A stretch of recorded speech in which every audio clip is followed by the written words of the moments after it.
You're able to understand how Rajasic or Tamasic or Sattvic the mind is. Is it a pleasant experience or unpleasant experience? It's a pleasant experience to observe the mind. Sometimes pleasant, sometimes unpleasant also, that what this mind is capable of thinking. Nice, fresh, after bath, in a clean place, wearing clean clothes, you sit down and you think, let me observe the mind and look at the things that it can think of, irrespective of whether you had bath or you had clean clothes in a clean place, in a pure and silent environment. Look at where the mind can go and think of what all. That is why I keep saying Antaranga Shuddhi is more important than Bahiranga Shuddhi. Of course, both are important, but Antaranga Shuddhi is the most important. You read all the Upanishads, all the Vedas, ultimately they will say only the person who is desireless and pure can he attain Brahman. Brahman is not for anyone else, not the most erudite scholar, not the most great exponent of the Vedas, not the one who can win debates and argue on the concepts of Vedanta, but the one who is desireless and therefore pure alone qualifies to know the truth, nobody else. So can you imagine all that is just boiling down to being desireless? Did you notice that? Desireless, what is a desire? It is a thought that pursues its fulfillment. If a thought does not pursue its fulfillment, it is not a desire, it's just a thought. This is a table. I want that table for myself. The difference between the two. One is a thought, this is just a table. Nice table, well done, well designed, well painted. That's a thought. That also disturbs the mind. But the moment the thought turns into a desire, I want that table. Punarapi jananam punari. For the sake of table, you will be born again if you don't get the table in this birth. I keep joking and I tell the story of a man who thought he would name his sons as Govinda, Krishna, Madhava, Gopala, so that when he is dying, his last thoughts would be he would call upon his sons, and by chanting their name, whatever Krishna, Govinda, Madhava, he would attain moksha. He thought so. So as he was dying, he called upon all his sons. Hey, Govinda, Krishna, Madhava, Gopala, all four of them came. And he said, if all four of you are here, who is at the shop? And he died. Then I further tell that he was reborn as a rat in the shop, because always he could stay in the shop, whether it's open or closed, because his dying thoughts were such. So this external purification, external rituals, name yourself, your children, your home, your car as Krishna, Madhava, Govinda, Gopala, even your maid servant, Saraswati, Lakshmi, Kali, does not matter. At the end of it, the internal makeup, the mind that is internal, that is what's called antahkarana, that has to be pure. And desireless mind alone is capable of knowing the truth. All other minds, Rajas mind, Sattvic mind, Tamasic mind, are not capable of knowing the truth. A thoughtless mind, a desireless mind alone is capable of knowing the truth. So Anandavalli in Taittiriya Upanishad goes on to say, I was mentioning the other day, we all want Ananda, Ananda Pipasa. Even an ant wants joy. An insect wants joy in some form or the other. Everybody, knowingly or unknowingly, is pursuing the experience of being joyful. Nobody wants sorrow. So knowingly or unknowingly, we are all on the spiritual path. We want that Ananda only. Nobody is saying, I don't want Ananda. But we don't know where is Ananda. We think Ananda lies in the things of the world. You buy a new car, there is Ananda. Buy a new house, there is Ananda.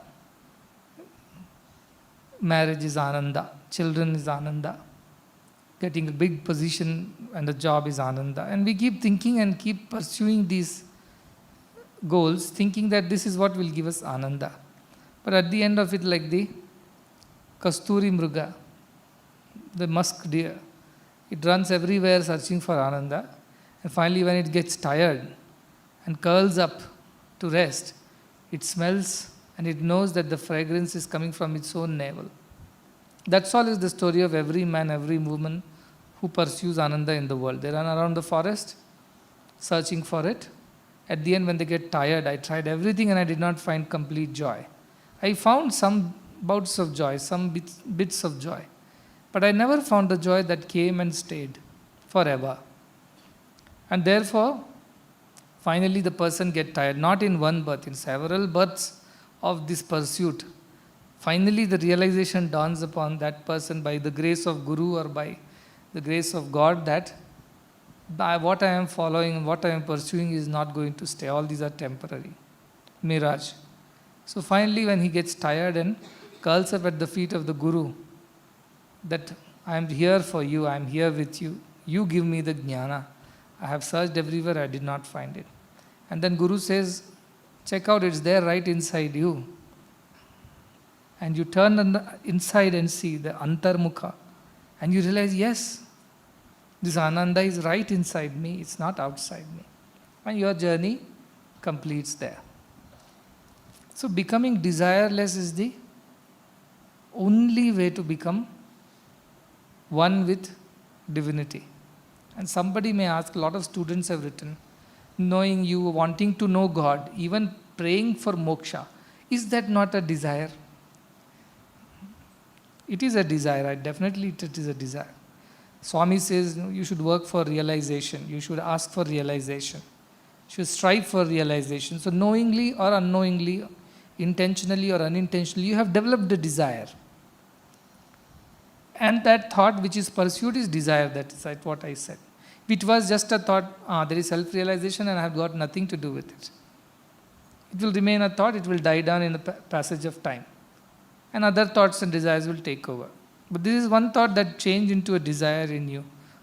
Mumukshatva, is that one of the pillars of self-realization, the path of self-realization is mumukshatva. The terrible, tremendous, burning sensation that I want to know God. I cannot live like this another moment, another day. It drives you every moment, waking and asleep. All the time this one thought is weighing on your mind. I must realize, I must realize. Is that not a desire is the question. So if any desire is there, and the Vedas say, Upanishads say, any desire, you're not going to get God. But what about the desire for God? What is the desire for realization? That is also desire. So technically, going by the whatever has been told, you're not supposed to attain God because you're desiring for God. So what is the solution? There's somebody who's written. So I said, in the old times, these Pandits I was mentioning about temples and the way Brahmanas eat, so much they'll eat. How much they'll eat is this? 3 people, 4 people they can eat in one go.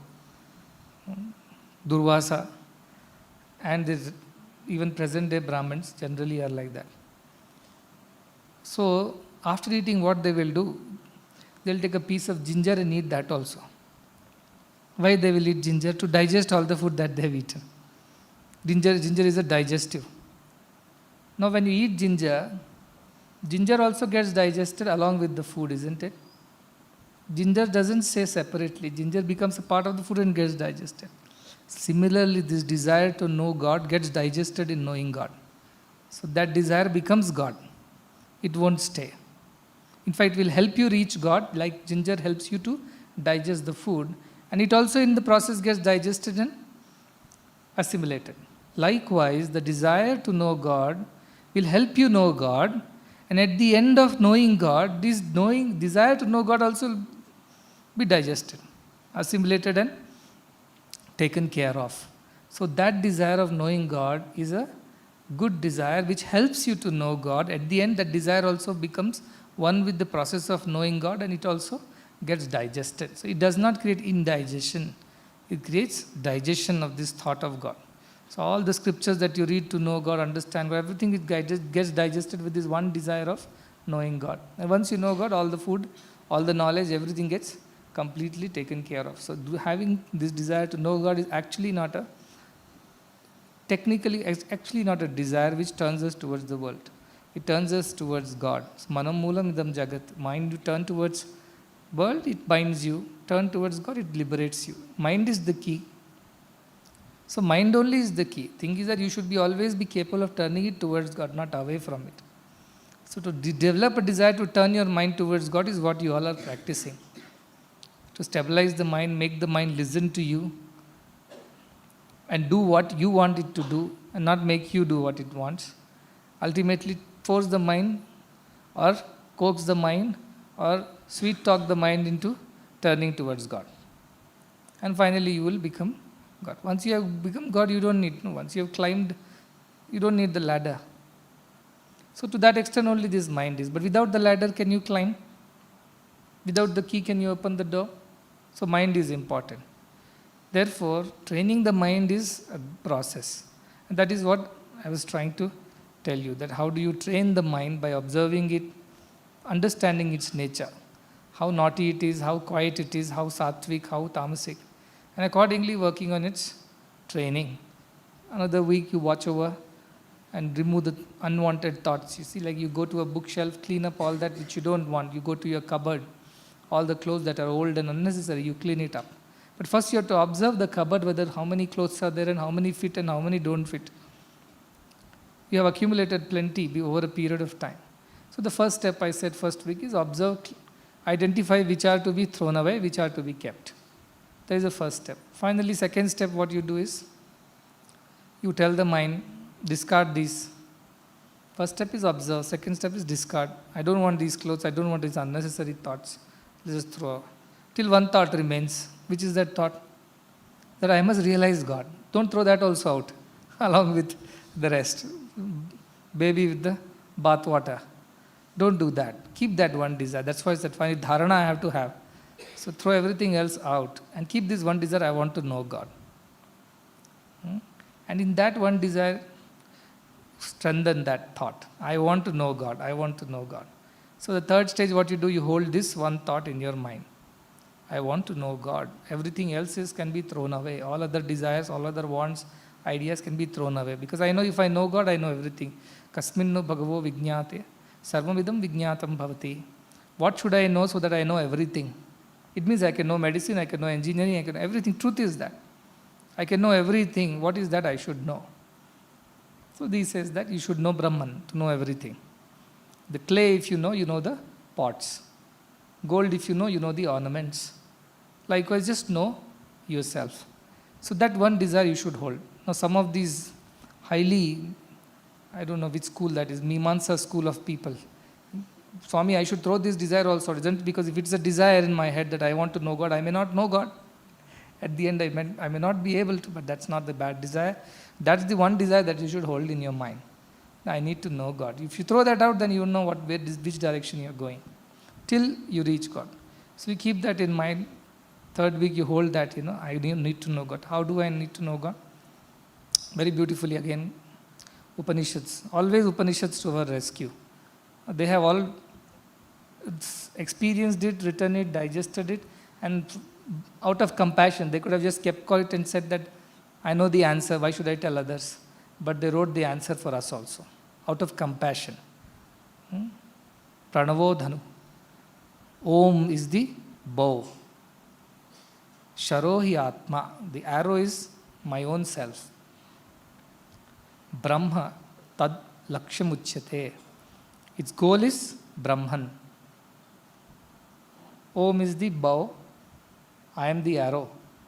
And my goal is Brahman. And how do I attain that? Think of shooting. Anybody who does shooting an arrow, not the... That also we can, but those times there were no guns, so the rishis didn't write about guns. They wrote only about bows and arrows. So a bow and arrow. So the rishi writes, there is a bow called Om. There is an arrow called you. Put yourself on this bow of Om, and shoot. And whom should you shoot? It should go and hit the target. The bullseye is Brahman, the realization. And how do you do that? If you want to shoot, how steady you should be. If you shake and if you don't have enough force, enough strength, also enough steadiness. Both are not there. Can it go? If you have enough steadiness but no strength, it will fall halfway. If enough strength and no steadiness, what will happen? It will go and hit somewhere else. Both are required, two things. What is that? One, steady, sthiratvam, and the strength. Nayamatma balahinena labhya. To the weak, Atman cannot be realized by weak. It has to be realized by the strong. So he says, you hold this Om, hold yourself as the arrow and hit the target called Brahman. And how do you hit that? Apramattena, the one who does not waver. Also, one who does not fall into the wrong ways of things. The way it should be done, that is the way it should be done. Does not fall into the wrong distractions at that moment, the one who is going to hit the target. So, apramattena, the one who should not deviate, should not get distracted, should not fall into the lower ways, but keep his focus on the goal. Vedavyam finally hits it. Who hits it? Only apramattena, the one who is very steady and focused alone hits it. All others will hit everywhere else. But only the steady and focus hits the target. And what happens once you hit the target? Sharvat tanmayo bhavayat. Like the arrow becomes one with the target, you become one with Brahman. Very simply explained. Why I told this is because, why again I insist on steadiness of the mind. Purity is one and steadiness is another. I kept on telling. Purity is the strength of the mind. A pure mind is a strong mind. The desireless mind is the strongest mind. A mind full of desires is the weakest mind, can be tempted, distracted, can be dissuaded from its path very easily. If you have one desire in your head, the mind will take you on the wrong path. Just because you want to fulfill that desire, isn't it? Hook or crook. Some way or the other. So that desire makes the mind weak. So how can an archer hit a target with no strength? Or if he has all the strength, you have no desire, but his mind is not steady, very restless, fickle. Even then the arrow will not be able to hit the target. It will go and hit somewhere else. You will not be able to reach the goal. So that is why I said observe the mind, remove or discard unwanted things first. It is like less traffic on the road. So you know now that I have to go this way. Traffic is less thoughts are crowding my mind. And whatever limited thoughts are there, good thoughts are there, let me keep if I'm not able to throw them. But bad thoughts I have to remove. Because if I don't remove and don't become desireless, I will not have enough strength to reach the target. I will fall off halfway.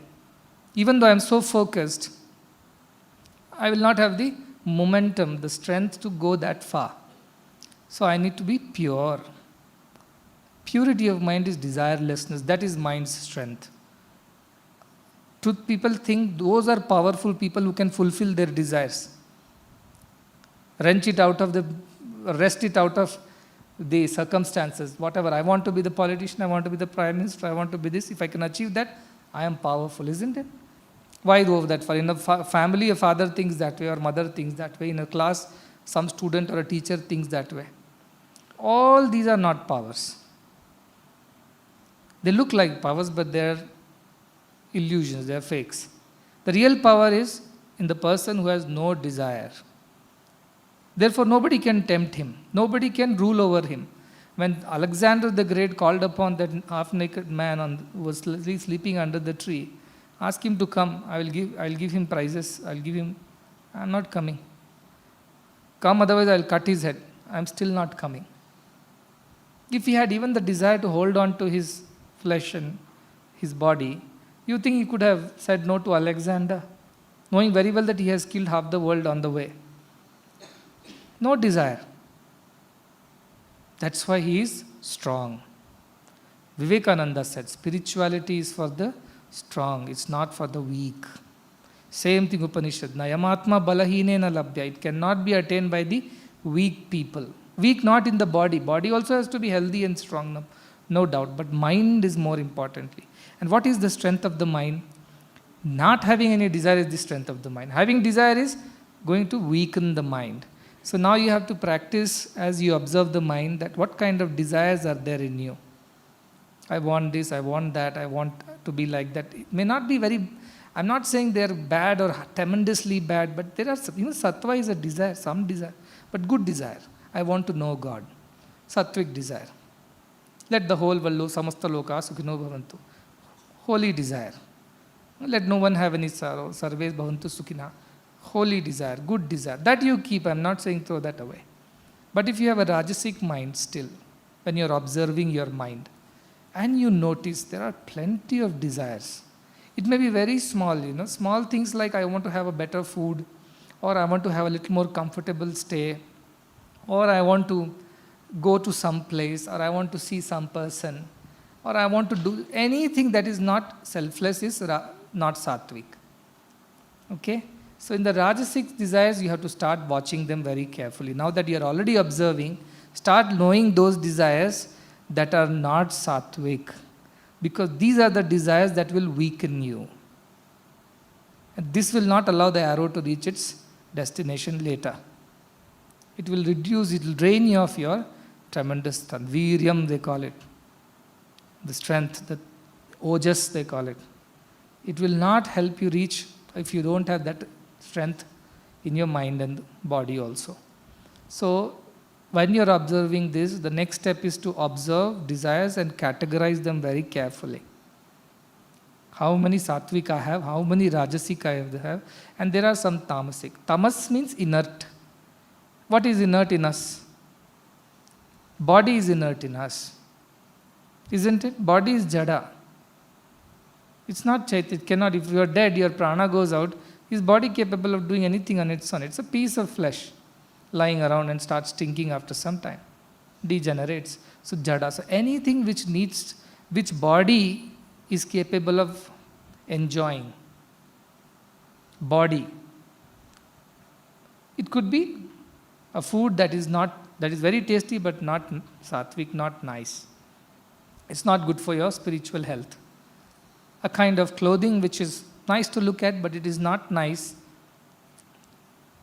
A kind of lifestyle habit, be it sleeping, be it enjoying any other pleasures of the eyes, ears, nose, mouth, skin, which is not sattvic in nature, which is to be experienced only through the sense organs.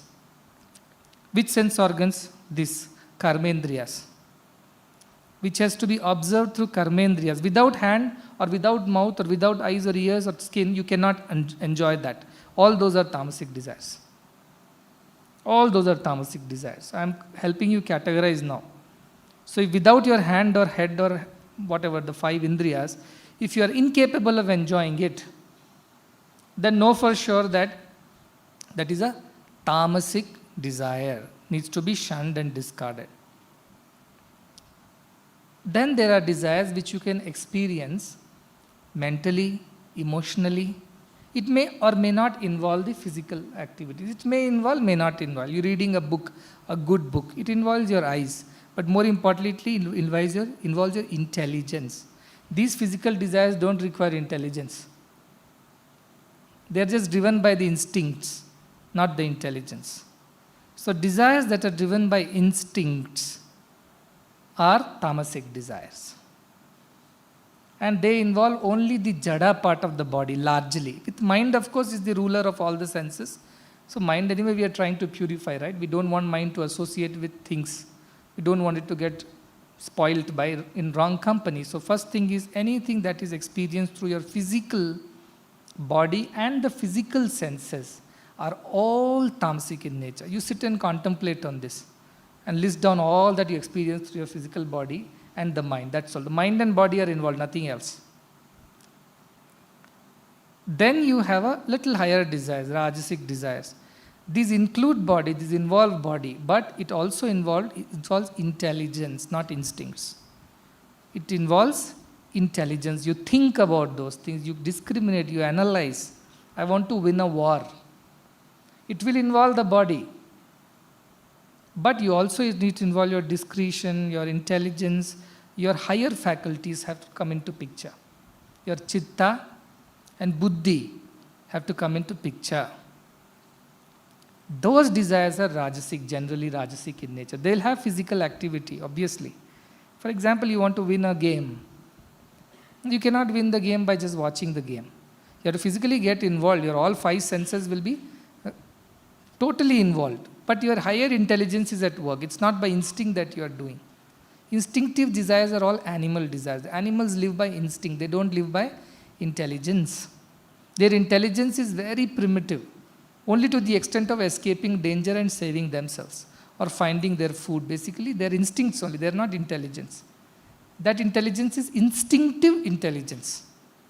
Ant also has instinctive. You put your foot there, ant will deviate and go from the other way. Not that it thought about what has come in my way, looks like a man's foot. No, it's a woman's foot. It doesn't think like this. It takes a deviation and runs. Instinct kicks in.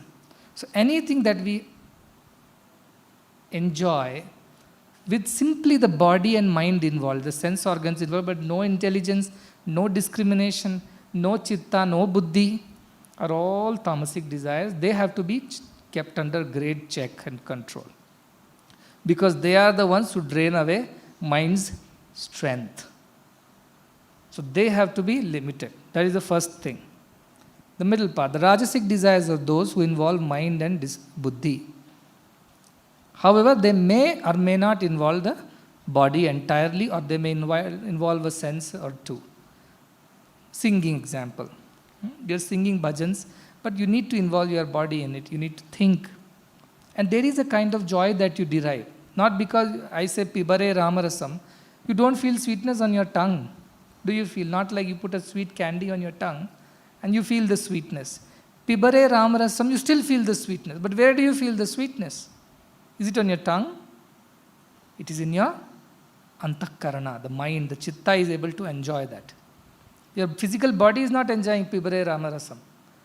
Like panakam or like sharbat or like sweet juice.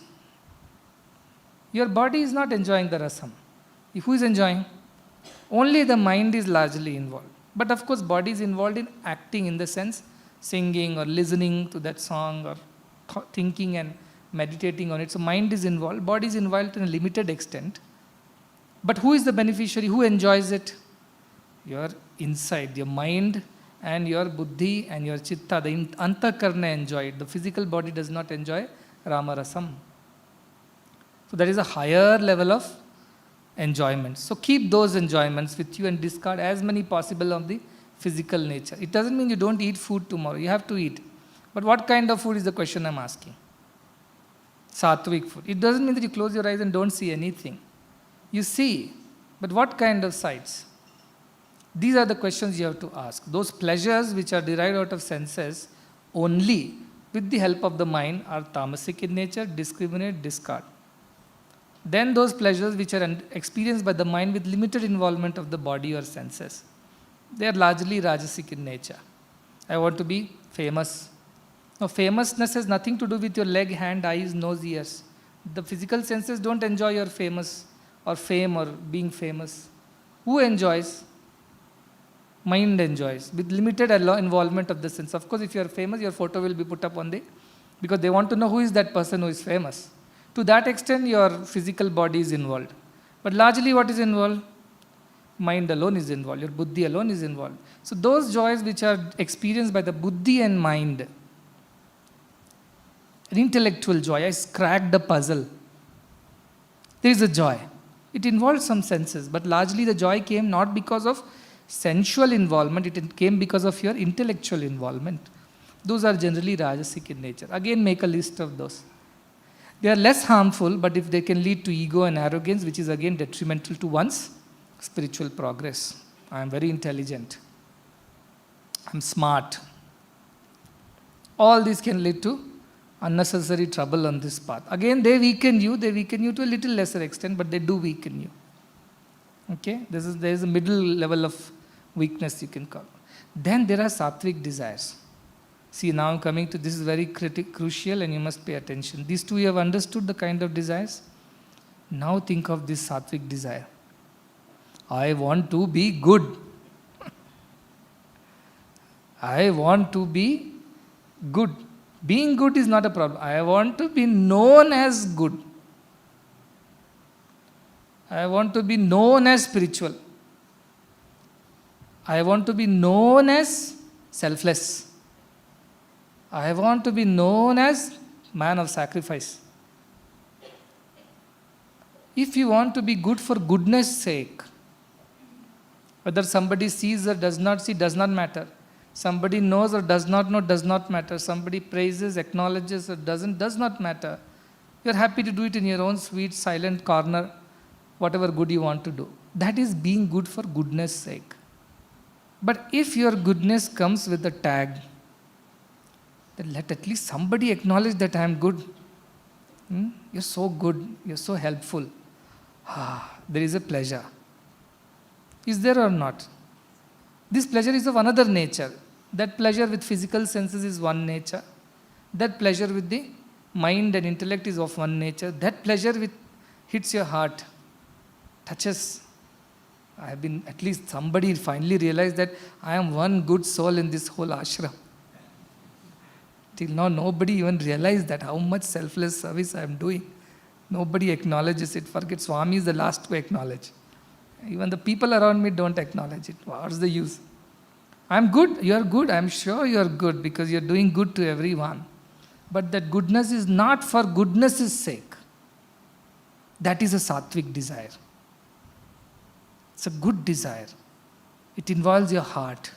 Also, it will involve your mind, intelligence, intellect, and your body, senses, everything. You want to do service to somebody, like somebody is sick. You want to go and deliver food or look after the person. Heart has spoken. Only if it has spoken that I must do it because that is what my duty as a human being, as a co-traveler on this path, as an ashramite, as another human with a heart. It is my duty. Let me go and do. But as you are going, you know what, where I am going? I am going to that room number so and so. That lady has come, she is very sick, I am going to deliver food. After 2 more steps, somebody else. Do you know where I am going? And after you give that lady, you come back again. Do you know what I did?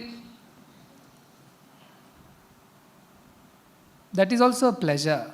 You enjoy. Something inside you touches you. Definitely touches you. You feel happier than feeling happy about cracking a puzzle or enjoying some food. It is a higher level of pleasure. But then it is derived because somebody has acknowledged your service or birth.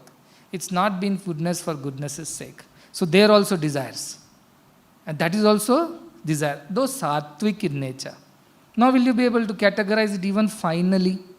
Finer categorization. These are the very tamasic ones. They will weaken my arrow will not reach the destination. Because these desires will weaken me and I will not be having enough strength. So physical discard. Then you come to the intellectual, the mind related, intellect related. And think from there also. What are the kind of pleasures that I seek intellectually? I am a good orator. I like to be known as it. And I enjoy if I give a great speech. I also enjoy, there is no doubt about it. But I enjoy because I have been able to pass some good idea to somebody and hopefully they'll benefit from that point of view. Not from the point of view of exhibiting my knowledge and my oratory skills. That's not the idea behind my speaking. But there may be some. I will sing. I like singing. But for what sake? For what reason? So that I bring joy to God, to myself, and also to all those who are listening to these bhajans. Beyond that, there is no goal of my singing. It is not to prove my singing talent. So that enjoyment that comes out of singing is not for my sake. It comes for everybody else. It's for others' sake. And I also get to eat a little bit out of it. If prasadam is made for the temple, Pujari also gets to eat a little bit. Though he cooks for everyone, but he also eats a little bit. So to that extent only I enjoy that. So that intellectual, emotional enjoyments are only to that extent. Any other intellect and emotional enjoyments that drain you of your energy, which are largely coming in the form of ego and attachments. Ego and attachments have nothing to do with the body. Don't misunderstand. Only when mind thinks, it becomes ego. If mind does not think, it is not an ego. If mind desires, it becomes an attachment. If mind does not desire, it is not an attachment. So Rajasic level, all these ego attachments are. So you have to find out where all I do things and I suffer through this problem of ego and attachments. Or you should start getting rid of those also. I want to look, I am beautiful, everybody should know that I am handsome, or I sing well, I speak well. Enjoy those things, but for whose sake is the question. You do it because that helps somebody else, not just you. Good writer, painter, singer, dancer, anything you could be a good academician, but no ego comes into picture, no attachment comes out of it. Then you are able to control those Rajasic thoughts also. And Sattvic thoughts are pure selfless thoughts which are not for your sake, for others or for God, where your heart is involved, not your head so much. Head can be used, hands can be used, but largely it is driven by heart. You see somebody in pain and suffering, you spring into action because you want to bring relief to that person, but not with the idea that at least somebody should know I brought relief to them, or he should at least thank me and acknowledge that you have helped me. If you were not there, what would have happened to me? Even that I don't expect. That is Sattvic. Desire only, but then you have removed the expectation part of it. Then it becomes a Sattvic desire. But they are also finally obstacles only in the path. So this week, as you're observing your mind, observe these things and keep this thing in mind. Finally, fourth stage, when I meditate on the self, if I don't have enough strength for my arrow to reach its target, or enough focus for the arrows to reach the target, I will not be able to achieve it. Strength by removing unwanted, unnecessary desires that drain you of your real energy and vitality. Those have to be discarded first.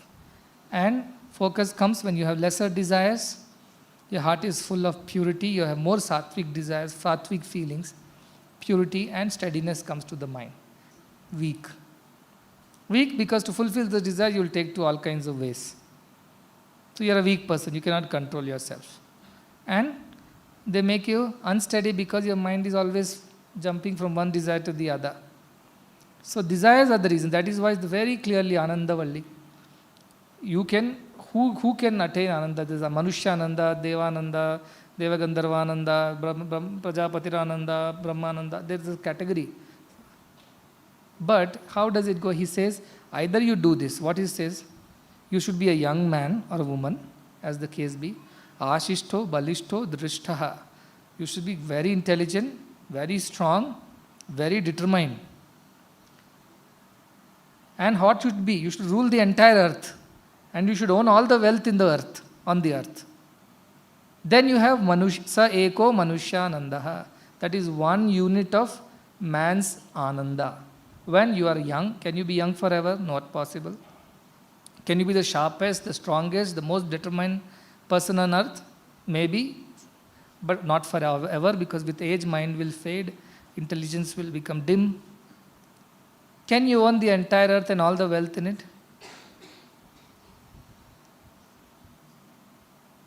Not possible. It means you are not capable of collecting one unit of Manushyananda. And then you multiply, it goes a long way.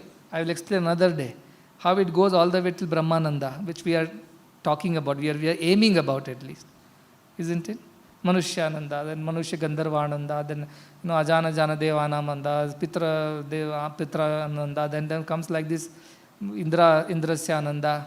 On that you go to Prajapatirananda, then Brahmananda. Long list. So you are not capable of one Manushyananda. Multiplied by 100 is Manusya Gandharvanamanda. Ananda, the very first stage. So how do you expect Brahmananda, which will be like 10 multiplied by some, 20 zeros?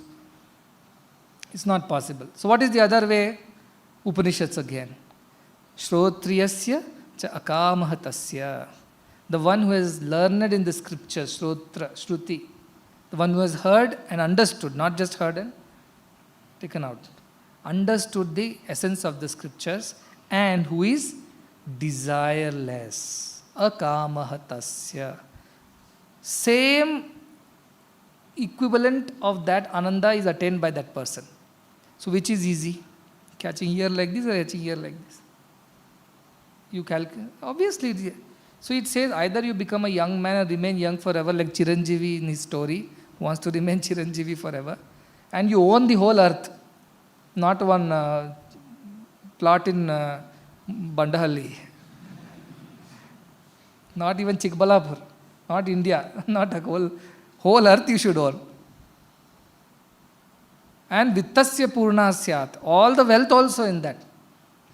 After all that you do, then you attain 1 unit of Manushyananda. Or alternatively, multiple choice, Shrotriyasya cha akamahatasya. Listen to the scriptures, the good words of the scripture, understand them, because by continuously thinking of them, your mind will become pure.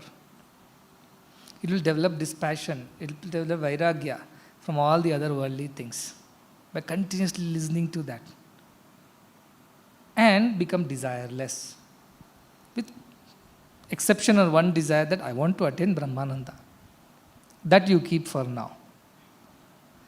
If you become like that, what will happen? You will attain the same Brahmananda as it comes by multiplying 100 into 100 into 100 to Manushyananda. Which one is, first Manushyananda is not there. 0 into 0 is any number of zeros is Shunyamadam. But 1 unit of Manushyananda we are not capable of. It's not possible. So the only other way is become desireless. Believe in the scriptures, study scriptures, understand scriptures, and become desireless. There is no other way to attain Brahmananda. Why I am saying again and again is because now you have started observing the mind, so I am trying to explain. First, foremost, put efforts and get rid of those tamasic thoughts which have to do only with the engagement of physical senses. Then put a little more effort and try to see where your pleasures are coming from the involvement of your mind and intellect. Them also you slowly discard. It doesn't mean tomorrow you don't sing and don't speak and do anything. No, you do all that. Like you have to eat your food, but in a proper way. You have to sleep, but in a limited way. You have to see things, but those which will lead you to that realization, not unwanted, unnecessary. You hear things, but with discrimination. Touch, taste, smell, whatever, with discrimination. So physical senses are subdued. And they are used only to the extent of one's healthy survival. Not beyond that.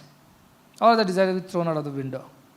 Second is Rajasic. You talk, you sing, you do study, you do everything that is needed to be done. But with the attitude of service, not for acknowledgement, not for anything. And finally, the sattvic desires, you want to be of helpful, it's not your duty. To sing is your duty, to read is your duty, study is your duty, to work in the office is your duty. That's why I called it as rajas. Do it with clear understanding of why you're doing, without any desire of deriving some pleasure out of it, of acknowledgements and fame, position, power and things like that. Do it as service. And the sattvic desires, when you want to help someone, when you have to pray for everybody, when you have to think of good things, even there is no desire for any acknowledgements. You do it for doing sake. There was a lady who would go and distribute shawls in the night. And somebody asked, why do you distribute in the night when everybody is sleeping on the footpath? Nobody will know that you are distributing. She said, that's precisely the reason why I am distributing in the night. I don't even want the person who is sleeping on the footpath to know that I have given that shawl.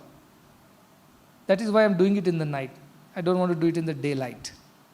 See, that kind of sattvic desires. Ultimately, you could keep one bow and one arrow. Om means that is the ultimate, that is the Parabrahman, that is the Nada, that Om iti Brahma, Om iti Atma, Om iti Satyam. Everything is Om, they say, because that one word sound has the potential of all other sounds. Om iti Sarvam. So that I will come to later, how to chant Om and spend time in the final stages. I don't want to come to that because you have not finished your observing mind. We are still in the first week exercise book. What is it? Observe your desires. Observe your mind. And why you should discard your desires? Because it will weaken you. Your arrow will not reach the destination. It will shake you. Therefore, you will not be able to hit the target. You will miss the target and you will get frustrated. After some time you say, this archery is not for me. You will walk out. But that I don't want you to suffer at the end. So start making a list within your mental list or physical list as you feel comfortable and note down. And every day you observe, is this desire still there or it's gone? It will be hiding somewhere in the corner.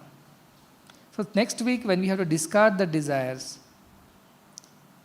how do we start categorizing and discarding? I will teach you. Right now you just make a list and say these are my tamasic desires, these are my rajasic desires, these are my sattvic desires, and leave it at that.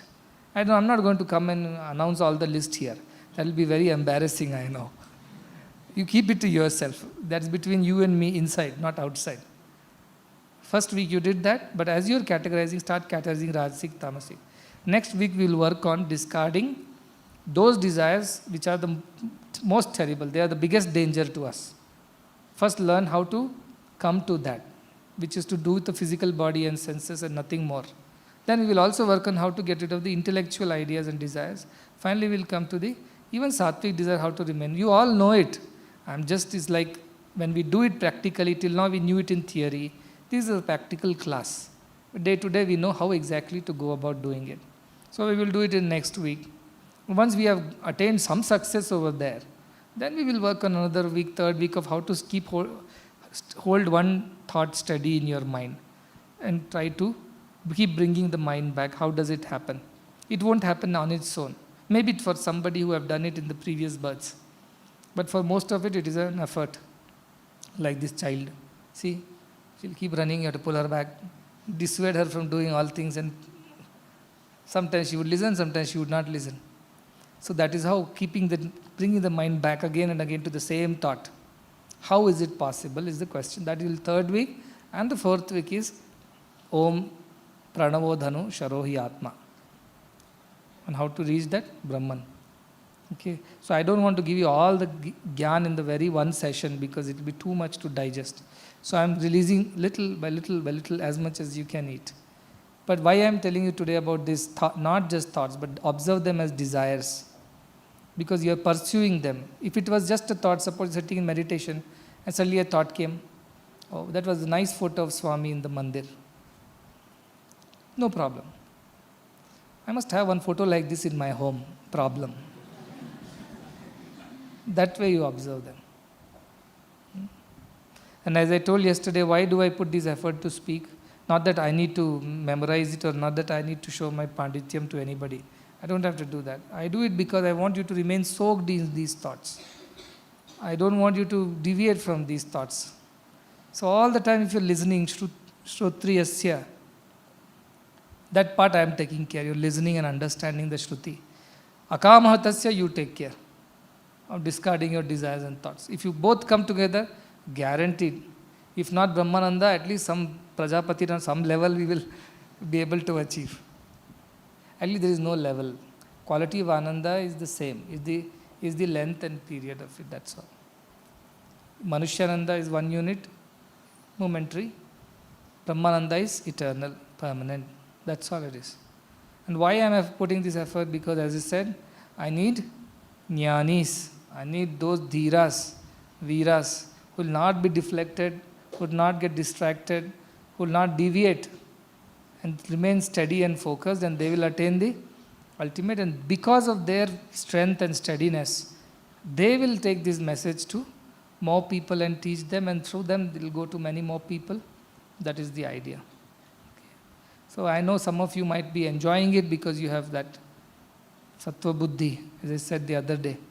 Yathatatopadeshena kritartha sattva buddhiman. Whatever discourse you give, a person with pure buddhi will get kritartha. He will understand, he will become fulfilled. Ajivimapi jignasu paratastra vimuhyate. Parastatra vimuhyate means that ultimate principle evades him, eludes him. Who? Ajivamapi, for entire life of a jignasu. Idle curiosity, not interested.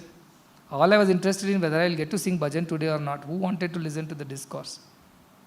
All I was interested to have a darshan, pass on my letter full of worries. I was not interested in listening to it. Such people, ajivamapi jignasu.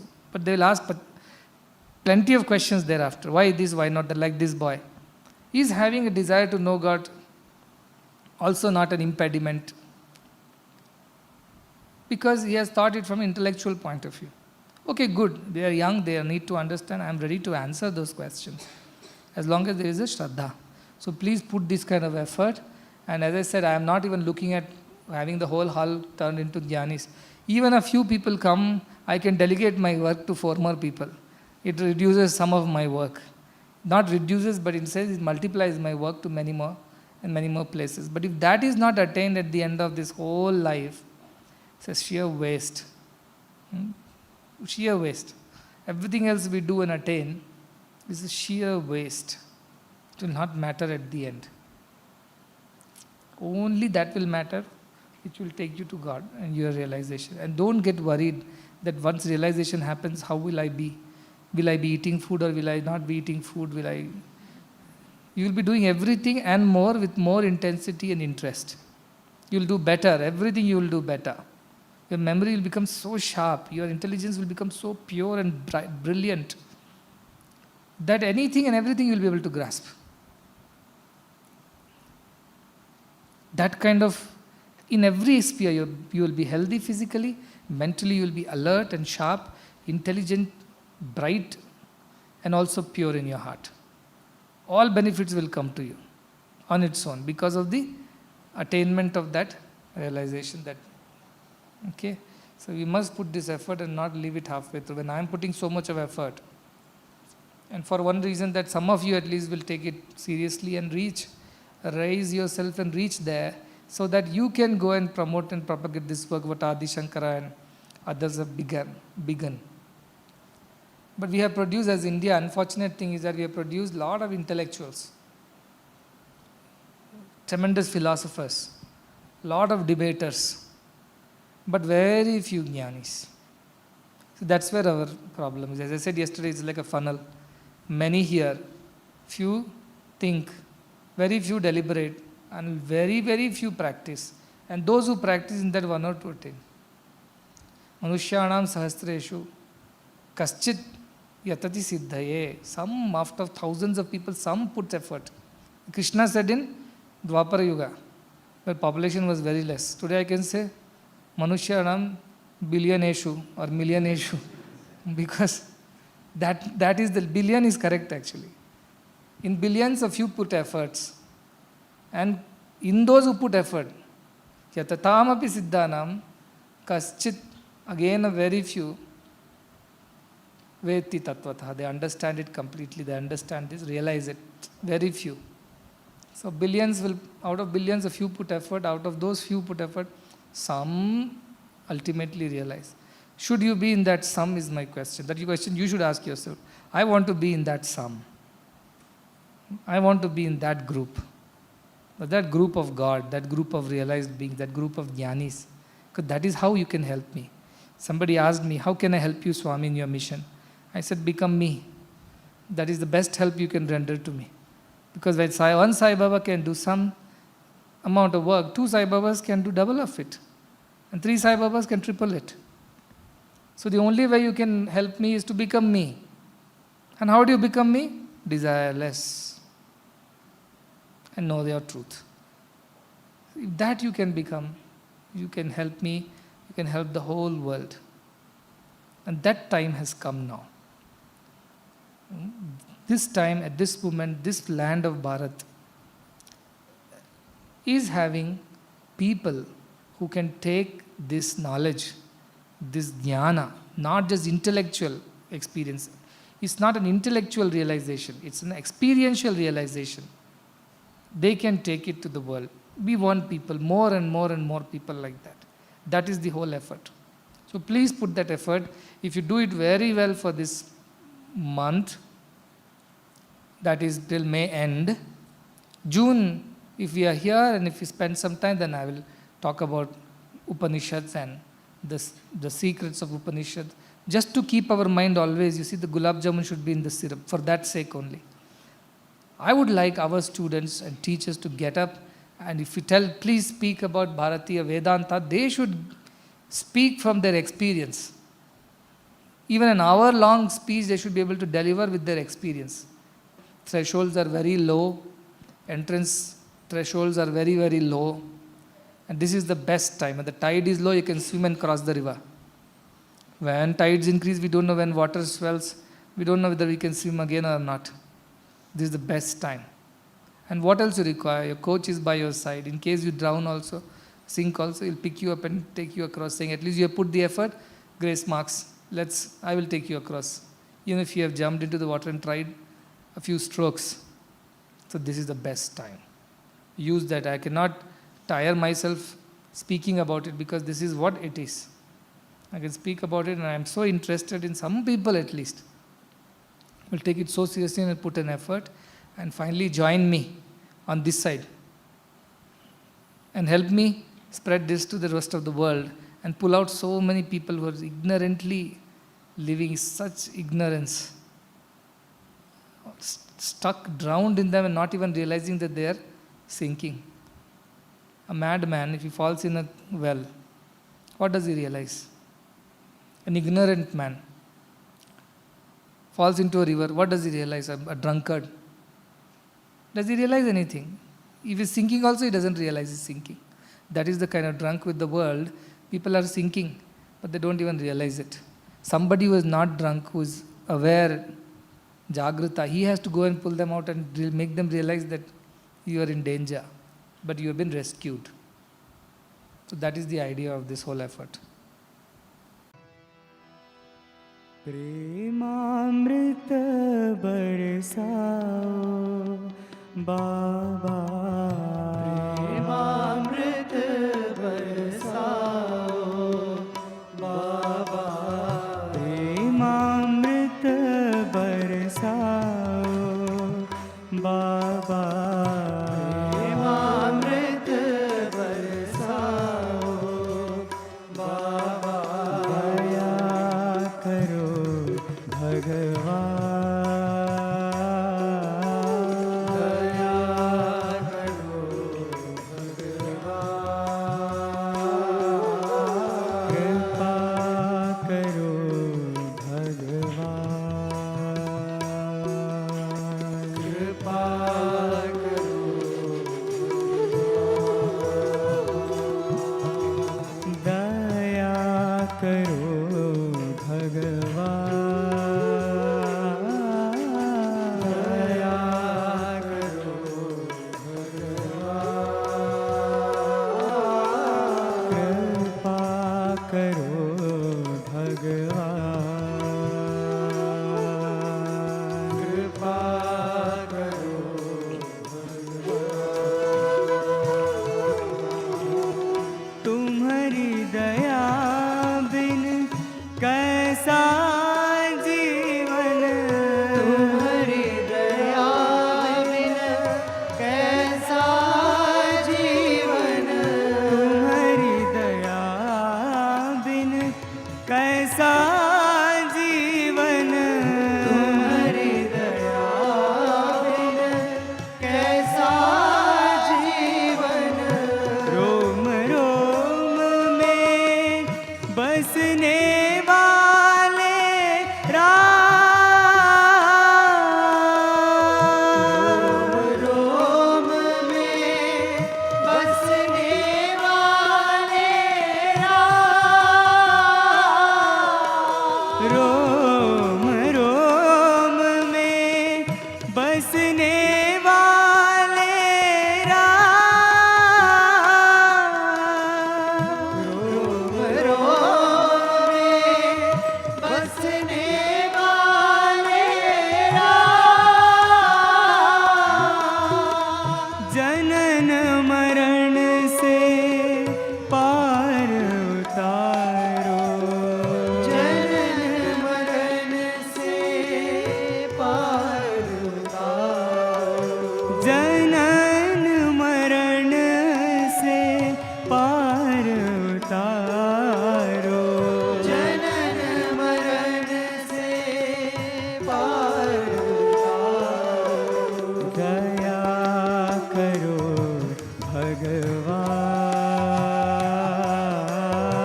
दया करो भगवान, कृपा करो भगवान, कृपा करो भगवान,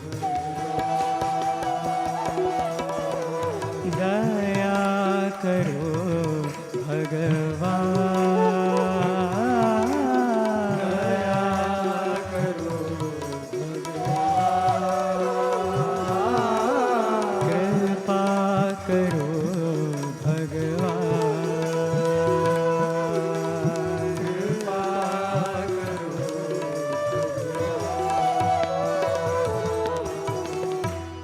प्रेमामृत बरसाओ बाबा, प्रेमामृत बरसाओ बाबा, दया करो भगवान, दया करो भगवान, कृपा करो भगवान, कृपा करो तुम्हारी दया बिन कैसा जीवन, तुम्हारी दया बिन कैसा जीवन, रोम रोम में बसने वाले राम, रोम में बसने वाले राम, रोम रोम में बसने वाले राम, रोम में बसने वाले राम, जनन मरण से पार उतारो, जनन मरण से पार उतारो, दया करो भगवान,